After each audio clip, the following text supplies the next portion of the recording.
से जोड़कर रखती है। अगर आप हर पॉइंट पर इस फोर्स को गौर से देखें तो ये तो सर्कल के सेंटर से आउटवर्ड डायरेक्शन में एक्ट कर रही है। इसे हम सेंट्रीफ्यूगल फोर्स कहते हैं।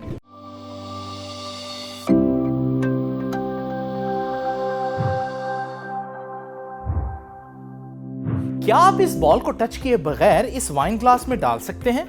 बज़ाहिर आपके लिए ऐसा करना मुमकिन नहीं है, लेकिन अगर आप सेंट्रीफ्यूगल फोर्स के बारे में जानते हैं तो आप ऐसा कर सकते हैं। तो आइए डिस्कस करते हैं कि सेंट्रीफ्यूगल फोर्स क्या होती है। अगर पानी से भरी इस बकेट को उल्टा दिया जाए तो क्या होगा? आप कहेंगे कि सारा पानी बाहर गिर जाएगा, लेकिन यही बकेट अगर एक वर्टिकल सर्कल में रिवॉल्व कर रही हो तो फिर यह पानी बाहर नहीं गिरता, चाहे बकेट बिल्कुल अपसाइड डाउन ही क्यों ना हो जाए।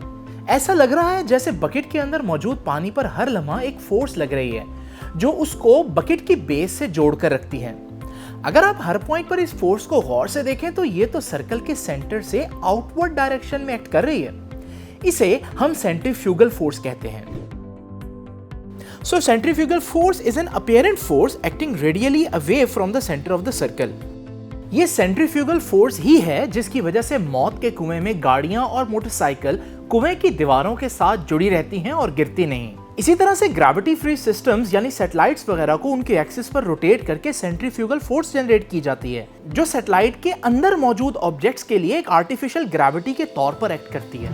अब आप समझ गए होंगे कि ये सेंट्रीफ्यूगल फोर्स ही थी जिसकी वजह से बॉल इस वाइन ग्लास की दीवारों के साथ कनेक्टेड रही और गिरी नहीं। सेंट्रीफ्यूगल फोर्स बहुत से फैक्टर्स पर डिपेंड करती है, लेकिन सबसे इंपॉर्टेंट और क्रूशियल फैक्टर स्पीड का है।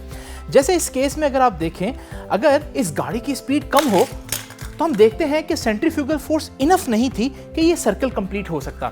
अगर मैं स्पीड ज्यादा कर दूं तो फिर आप देखेंगे कि सेंट्रीफ्यूगल फोर्स इतनी ज्यादा होगी कि गाड़ी ये सर्कल कंप्लीट कर लेगी।